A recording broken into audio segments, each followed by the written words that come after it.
इसके अलावा ये ऑब्स्टेट्रिक एंड गायनेकोलॉजिकल सपोर्ट या इनमें भी अच्छा रोल है इसका, ठीक है। गायनेक में जैसे कि पारिगर्भिक रोग है, तो पारिगर्भिक रोग भी, वैसे पारिगर्भिक ना इसमें इंग्लिश में इनका मतलब गलत गलत दिया हुआ है। एक्चुअली पारिगर्भिक रोग भी बच्चों को ही होने वाला डिसऑर्डर है, ठीक है। पीडियाट्रिक एज ग्रुप का ही डिसऑर्डर है, प्रेगनेंसी रिलेटेड डिसऑर्डर नहीं आप उसको बोलेंगे, माल न्यूट्रिशन रिलेटेड डिसऑर्डर है। स्तन्य द्वेष जो है इसमें भी हम देते हैं पेशेंट्स में, ठीक है। ये तो ये बताया हुआ है। फिर इसके अलावा अगर इसके काइनेटिक्स की बात करो तो आप इसे ओरली खा रहे हो तो एब्जॉर्प्शन इसका जीआई ट्रैक से ही होता है मेनली, ठीक है। और मेटाबोलाइज ये लिवर में ही होगा, डिस्ट्रीब्यूट होगा ब्लड स्ट्रीम के द्वारा, एलिमिनेट हो जाएगा यूरिन एंड स्टूल के द्वारा, ठीक है। और इसका अगर आप देखेंगे कहाँ पे इसका रिसर्च पॉइंट है, तो इसमें एक तो इसका थेरेपेटिक इम्पॉर्टेंस क्या है वो बताया गया है। तो इसमें ये पाया गया कि ये तीनों दोषों का शमन करने वाला होता है। बाकी ये धातुओं को, रस, रक्त, अस्थि, मज्जा, इन सब को प्रमोट करने वाला होता है। तो जो एनीमिक पेशेंट्स होते हैं, रिकेट्स जो है वो आप इसको फक रोग से रिलेट कर सकते हैं। डायरिया, रेस्पिरेटरी डिसऑर्डर्स, इन सब में ये यूज़फुल है और मेंटल स्ट्रेंथ को भी बूस्ट अप करता है, ठीक है। इसके अलावा आप ये एक और इसमें रिसर्च हुई है जहाँ पे कुमार कल्याण रस और सीतोपलादी चूर्ण ये चिल्ड्रंस को, बच्चों को दिया गया उनके डिफरेंट डेवलपमेंटल स्टेजेस में, ठीक है। 3 साल के बच्चों में या फिर 3 महीने के, तो अलग अलग स्टेजेस में दिया गया और देखा गया कि क्या इनका रोल रहता है। तो ओरल कंजम्पशन ऑफ कुमार कल्याण रस एंड सीतोपलादी चूर्ण with Honey improves digestion, immunity and overall growth, ठीक है। ये पॉइंट इसमें देखा गया। नेक्स्ट जो पॉइंट है वो है गर्भफल रस, ठीक है। तो गर्भफल रस में आपने क्या क्या पॉइंट ध्यान रखना है, क्या क्या होता है इसमें। तो शुद्ध हिंगुल होता है, नाग भस्म, वंग भस्म, त्वग, तेजपत्र, एला, शुंठी, मरिच, पिपली और धान्यक। इसके अलावा कृष्ण जीरक, चव्य, मृद्विका, देवदारू, लौह भस्म और अपाराजिता स्वरस, ठीक है। तो इसमें अगेन फिर क्या है कि आपने यहाँ पे गोलियाँ बना के तैयार करनी है इसकी। तो सबसे पहले जो भी इसके इंग्रेडिएंट्स है कलेक्ट करो उनको, ठीक है। किसी प्रकार की इम्प्योरिटी से वो फ्री होने चाहिए। फिर इन सबको क्या करना है, खलवे यंत्र में लेके आपने इनका फाइन पाउडर बना के तैयार कर लेना है। बस आपने त्वक, देवदारू, त्वक, तेजपत्र, एला, शुंठी, मरिच, पिपली, यहाँ तक के इतने इंग्रेडिएंट्स का अलग अलग करके सबका आपने बना के चूर्ण तैयार कर लेना है। फिर क्या करना है, फिल्टर ईच पाउडर्ड इंग्रेडिएंट। फिर वही है कि आपने क्या करना है, इनको एक कपड़े से, हर एक पाउडर को, फाइन पाउडर को कपड़े से छान के अलग कर लेना है। इससे होगा क्या कि जो मोटा मोटा पीस है मतलब चूर्ण में, वो चीज़ें ऊपर ही रह जाएंगी, ठीक है। तो फिर बारीक पाउडर हमको मिलेगा नीचे। लास्ट में सारे चूर्ण को आपने इकट्ठा करके मिक्स कर लेना है। फिर एक और बार उसको साफ कपड़े से छान लेना है। लास्ट में आपने इसमें अपारजिता का स्वरस ऐड करना है और उसकी भावना देनी है, ठीक है। और फिर गोलियां बना के तैयार कर लेनी है। गोलियों को आपने सनलाइट में या फिर हॉट एयर ओवन में सुखा लेना है। लास्ट में फिर उनको स्टोर कर लो। दिस इज़ कॉल्ड गर्भफल रस और इसकी मात्रा 125 से 250 mg की रहती है और इसको आप द्राक्षा जल के साथ देते हैं। ये इसका अनुपान अलग है, ठीक है, ध्यान रखेंगे। तो गर्भपात, ठीक है, अबॉर्शन के केस में, गर्भस्राव अगेन अबॉर्शन, गर्भिणी रोग प्रेगनेंसी रिलेटेड डिसऑर्डर में दिया जाता है। प्रदर है, ठीक है, वाइट डिस्चार्ज, शूल में विबंध यानी कॉन्स्टिपेशन, शूल यानी पेन, शिरो रोग, छर्दी, अग्निमांद, इन सब में ये दिया जाता है। इसमें इसकी जो प्रॉपर्टी है वो क्या है, एबॉर्टिफिकेंट एंड यूट्रोटोनिक के जैसा ये काम करता है। इसमें हिंगुल, नाग भस्म, वंग भस्म ये सारे होते हैं। तो इसमें ना एबॉर्टिफिकेंट प्रॉपर्टी क्यों ये दिया जा रहा है, कई बार क्या होता है कि खुद से अबॉर्शन हो जाता है, ठीक है। तो जो फीटस का पार्ट है वो सारा फीटस बाहर नहीं निकलता है, कुछ ना कुछ उसका जो रेमिनेंट है बॉडी के अंदर रह जाता है। तो वो आगे चल के उस लेडी को दिक्कत पहुंचा सकता है। तो हमें क्या चाहिए कि कंप्लीटली बाहर निकल गया हो सब कुछ। तो इसलिए आप ये दवाई का प्रयोग करते हैं। और इसमें अबॉर्टिफिकेंट प्रॉपर्टी होती है बिकॉज ऑफ हिंगुल, नाग भस्म, वंग भस्म, जो कि बचा खुचा फीटस का रेमिनेंट पार्ट है उसको एक्सक्रीट आउट कराने में बॉडी से हेल्प करता है, यूट्राइन कॉन्ट्रैक्शन कराता है जिससे वो चीज़ें बाहर निकल जाती हैं, ठीक है। देखो लिखा भी है कि ये जो है यूट्राइन कॉन्ट्रैक्शन करवाता है। इसके अलावा ये डाइजेस्टिव स्टिमुलेंट है, जैसे इसमें शुंठी पड़ा है, मरीच है, पिपली है, ध्यानक, ये सब क्या है, अग्नि को बढ़ाने वाले हैं। तो कोई भी जैसे शूल की कंडीशन है, अग्निमांद है, विबंध है, तो यहाँ सभी जगह आप इसको दे सकते हैं। एंटी एमेटिक इसकी प्रॉपर्टी होती है, तो जैसे छर्दी होती है ना, तो वहाँ पे इसको दिया जा सकता है। शुंठी और मरीच की वजह से मेनली इसमें एंटी एमेटिक प्रॉपर्टी होती है। एंटी इन्फ्लेमेटरी प्रॉपर्टी होती है इसमें चव्य, देवदारू, ये 2 ड्रग्स की वजह से। तो जो शिरोरोग होता है, ठीक है, वहाँ पे ये यूज़फुल है। और फिर इसका काइनेटिक्स कैसे होगा, एब्जॉर्प्शन कैसा ओरली ले रहे हैं तो जीआई ट्रैक से, मेटाबोलाइज लिवर में होगा, डिस्ट्रीब्यूट होगा ब्लड स्ट्रीम के द्वारा एंड एलिमिनेट हो जाएगा यूरिन एंड स्टूल से, ठीक है। अगर इसके research point of view check करेंगे तो रिसर्च में जो प्रेगनेंसी इंड्यूस्ड वॉमिटिंग होती है वहाँ पे इसको देखा गया और पाया गया कि इसमें जो pregnancy related nausea and vomiting है वहाँ पे इसको काफ़ी अच्छा उन पेशेंट्स में असर इसका देखने को मिला है गर्भफल रस का, ठीक है। इसके अलावा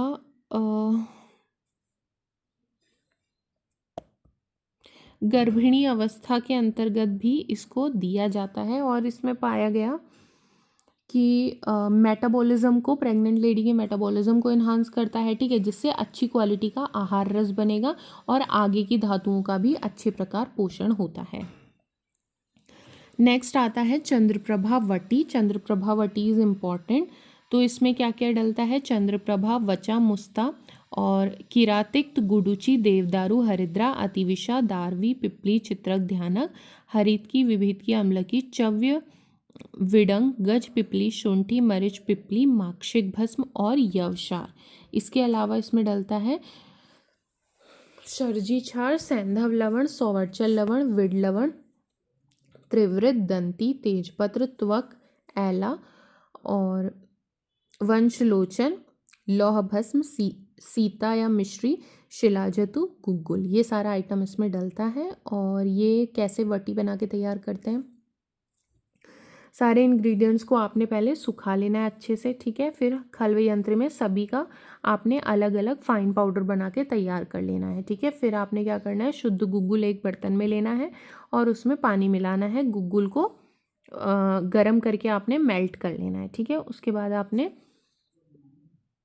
रिमेनिंग इंग्रेडिएंट्स जो भी आपने ऊपर पाउडर बनाया है सबको साथ में इकट्ठा करेंगे, ये मेल्टेड गुग्गुल उसमें ऐड करेंगे और फिर उनकी टैबलेट्स बना के तैयार कर लेंगे।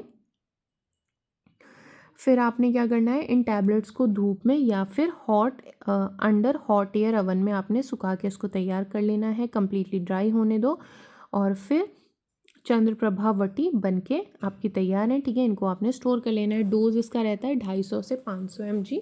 किसके साथ आप दे सकते हैं, पानी के साथ, दुग्ध के साथ या फिर गुग्गुल पाउडर के साथ आप दे सकते हैं। यहाँ पे इंडिकेशन क्या है, विबंध में, आना में, शूल में, ग्रहणी, पांडु, कामला, मूत्रकृच, प्रमेय, अश्मरी, अर्श। तो इसके मल्टीपल इंडिकेशंस हैं। मोस्ट इंपॉर्टेंट इसकी स्त्री रोग की जितनी भी डिसऑर्डर्स हैं वहाँ बहुत यूज़फुल है, ठीक है। तो इसका जो अलग करने वाला पॉइंट है ना वो यही है कि ये स्त्री रोगों में अच्छा इसका असर देखने के लिए मिलता है, ठीक है, ये ध्यान रखना है खास। इसके अलावा शुक्र रोग में या शुक्र दोष में, ठीक है, और दौर्बल्य में, ये 3 इसके मेन इंडिकेशन है जो इसको अलग करते हैं बाकियों से। मूत्रकृच भी आप ध्यान रखेंगे एक तो, और मूत्रघात, ठीक है, यूरिन रिलेटेड डिसऑर्डर, स्त्री रोग के जो भी स्त्री रोग कि जितने डिसऑर्डर्स आ रहे हैं, ठीक है, मतलब गायनी वाले डिपार्टमेंट के जो भी हैं। इसके अलावा शुक्र दोष में, दौर्बल्य में सब जगह यूज़ होता है। इसकी प्रॉपर्टी ये है कि ये डायूरेटिक एंड लिथोट्रिप्टिक है। लिथोट्रिप्टिक यानी कि जो पत्थर को तोड़ने का काम करे, यानी स्टोन्स में अच्छा यूज़ है इसका। एंड डायूरेटिक जो यूरिन के आउटपुट को इन्हांस करे, ठीक है। तो इसमें गोक्षूर, मुस्ता और दारू हरिद्रा ये हैं, इनकी प्रॉपर्टी होती है डायूरेटिक प्रॉपर्टी, यानी कि जो ज़्यादा से ज़्यादा यूरिन को निकलवाएं शरीर से बाहर, ठीक है। तो इससे फ़ायदा ये होता है, ज़्यादा यूरिन निकलेगा तो जैसे अश्मरी का केस है कभी, तो वहाँ पे एक तो अच्छा असर है इसका, ठीक है। मूत्रकृच है यानी डिफ़िकल्टी से यूरिन किसी का निकल रहा है, वहाँ पे अच्छा असर है क्योंकि इसकी लिथोट्रिप्टिक प्रॉपर्टी है, माने कि ये जो स्टोन्स है उसको तोड़ने का भी काम कर रहा है, तो इसीलिए किडनी स्टोन्स में भी अच्छा इसका असर है, ये भी पॉइंट ध्यान रखेंगे। एंटी इन्फ्लेमेटरी, एनाल्जेसिक है, एंटी माइक्रोबियल है एंड हिपैटोप्रोटेक्टिक भी ये होता है, ठीक है। क्योंकि आप इसको ओरली खाएंगे तो एब्जॉर्ब अगेन फिर जीआई ट्रैक से होगा, मेटाबोलाइज हो जाएगा लिवर में, डिस्ट्रीब्यूट होगा ब्लड स्ट्रीम से, एलिमिनेट होगा यूरिन एंड स्टूल्स के द्वारा। इस पे जो स्टडी कराई गई इसको एंटी डायबिटिक की तरह देके देखा गया कि एंटी डायबिटिक की तरह आप चंद्रप्रभा वटिका अगर प्रयोग करेंगे तो इसमें पाया गया कि एंटी हाइपरग्लाइसेमिक एजेंट, ठीक है, जो ब्लड शुगर को बढ़ने ना दे, तो इस तरीके का एजेंट इसमें पाया जाता है जो कि प्रमेह के लिए यानी डायबिटीज़ के लिए क्लिनिकली अच्छा एक ड्रग इसको कंसीडर किया जाता है इस वजह से। और बाकी फिर इसमें क्रिटिकल रिव्यू आदि देखा गया तो वही पाया कि मेनली इसको प्रमेह के लिए बहुत अच्छा बोला है, तो ये भी आपने थोड़ा ध्यान रखना है, ठीक है। बाकी कुष्ठ है, ज्वर आदि में अलग अलग बीमारियों में इसका प्रयोग है। नेक्स्ट जो पॉइंट है वो है प्रवाल प्रवाल पंचामृत रस, ठीक है। तो प्रवाल पंचामृत रस के लिए क्या क्या डलेगा इसमें, मुक्ता भस्म, शंख भस्म और मुक्ता सुक्ति और करपत प्रवाल, ठीक है, और अर्क दुग्ध। इसकी भावना बनेगी तभी तो गोलियां बनेंगी, ठीक है। तो वही है, फिर आपने क्या करना है, सभी को इकट्ठा लेना है और साफ़ करके सुखा लेना है उसको, ठीक है, कम्प्लीटली। फिर लास्ट में क्या करना है, खलवे यंत्र में उसको पीसना है और बारीक पाउडर उसका बना के तैयार कर देना है। लास्ट में आपने अर्क दूध मिलाना है और उसको आटे की कंसिस्टेंसी का जैसा हो जाएगा फिर गोलियां बना के धूप में सुखा लो और देन स्टोर कर लो। डोज है इसका 250 mg। आना में, गुल में, उदर रोग में, प्लीहा रोग में, ये जितने भी एब्डोमिनल डिजीजेज हैं वहाँ पे यूज़ होता है, ठीक है। आना, गुल्म, उदर आदि इस तरीके के एब्डोमिनल डिजीजेज में ये यूज़ होता है। जीआई ट्रैक के एब्डोमिनल डिजीज़ में ज़्यादा यूज़ होने के कारण इसको माना जाता है कि ये एंटासिड के जैसा काम करता है और डाइजेस्टिव सिस्टम पे अच्छा असर है इसका। इसमें मुक्ता भस्म है और शंख भस्म है जो कि एंटासिड के जैसा काम करते हैं, ठीक है। तो जिसमें भी हाइपर एसिडिटी की दिक्कत होती है जिन पेशेंट्स में, वहाँ पे इसका अच्छा असर है। इसके अलावा जो अजीर्ण के पेशेंट हैं, गृहिणी के पेशेंट हैं, वहाँ भी इसका अच्छा असर देखने के लिए मिलता है। एंटी इन्फ्लेमेटरी इसकी प्रॉपर्टी है, ठीक है। और तो एंटी इन्फ्लेमेटरी प्रॉपर्टी भी है, तो जो गैस्ट्रोइंटेस्टाइनल ट्रैक्ट में जैसे कि स्प्लीनोमेगैली, जैसे प्लीहा रोग हो गया लिवर का, या फिर उदर रोग हो गया, ठीक है, तो कहीं पेट में सूजन जैसे गैस्ट्राइटिस हो गया, तो इस तरीके की डिजीजेज में भी ये अच्छा असर है, ठीक है। बाकी अग्निवर्धक तो ये होता ही है क्योंकि इसमें करपद है, मुक्ता शुक्ति है, ठीक है। तो ये क्या करते हैं कि जैसे पेट में हवा भर गई, ठीक है, जिसको आना भी कह रहे हैं, ठीक है, तो गैस हो गई जिसको कहते हैं लोग आम भाषा में, तो वहाँ पे अच्छा असर करता है ये, ठीक है, एक्सपेल आउट कर देता है गैस को बॉडी से। इसके अलावा एक्सपेक्टोरेंट के जैसा काम करता है, तो एक्सपेक्टोरेंट जैसा जो कि कफ बलगम जमा हुआ है ना उसको जो निकाले शरीर से बाहर, तो वो एक्सपेक्टोरेंट है, तो इसमें ये प्रॉपर्टी होती है। ओरली इसको लेते हैं तो ये एब्जॉर्ब जीआई ट्रैक से ही होता है हमारे, ठीक है, और मेटाबोलाइज ये अगेन फिर लिवर में, distribute blood stream and eliminate urine and stool के द्वारा। फिर इसमें एक तो मैंने आपको बताया ना अम्ल पित्त में यूज़ होगा ये, क्योंकि जीआई ट्रैक के डिसऑर्डर्स में सूजन, जैसे मैंने बताया ना गैस्ट्राइटिस, जिसमें आंतों में सूजन आ जाती है या पेट में सूजन आ जाती है, हाइपर एसिडिटी की वजह से होता है ये मेन डिसऑर्डर। तो इसमें एक तो इसकी स्टडी करवा के देखी गई, ठीक है, और पाया गया कि यहाँ पे इफ़ेक्टिव है ये काफ़ी ज़्यादा अम्ल पित्त के ट्रीटमेंट में। जब आप इसे प्रवाल पंचामृत रस को देते हैं तो अम्ल पित्त में, अम्ल उद्गार में, छर्दी में, ठीक है, ये सब जगह अच्छा असर इसका देखने के लिए मिलता है। बाकी इसमें जो स्टडी कराई गई वो नॉर्मल इसके कि किस तरीके से बनना चाहिए, क्या क्या पैरामीटर्स होना चाहिए, उसके बेसिस पे स्टडी कराई गई। नेक्स्ट जो ड्रग आती है वो आनंद भैरव रस आती है, ठीक है, again this is a important drug. तो आनंद भैरव रस में हमने क्या क्या चाहिए होता है हमको, तो शुद्ध हिंगुल, वत्सनाभ, शुंठी, पिपली, मरिच, शुद्ध टंकण, जातिफल और जंभीर स्वरस, ये सब यूज़ करते हैं इसमें। इसके लिए आपने सारे इंग्रेडिएंट्स को पहले तो इकट्ठा करना है, ठीक है, फिर उसको खलवे यंत्र में सबका सेपरेट फाइन पाउडर बना लेना है। एक साफ़ कपड़े के द्वारा उनको छान लीजिए जिससे कि जो मोटे टुकड़े हैं वो अलग हो जाए, ठीक है। फिर लास्ट में सारे पाउडर्स को इकट्ठा करके एक साथ मिक्स कर देना है, अगेन उसको छान लो, ठीक है, कोई मोटा टुकड़ा रह ना जाए। एट द एंड जंबीर स्वरस आपने उसमें ऐड करना है, उसकी भावना दो, ठीक है, और फिर गोलियां बना के तैयार कर लो। इन गोलियों को आपने सनलाइट में, हॉट एयर ओवन में कहीं पे भी सुखा के रख लो इन्हें, ठीक है। फिर आपने क्या करना है, इनको कलेक्ट करके रख लेना है। डोज इसका 250 mg। अदरक स्वरस या शहद के साथ इसका अनुपान है। ज्वर अतिसार, आमवात, सन्निपातक ज्वर, ठीक है।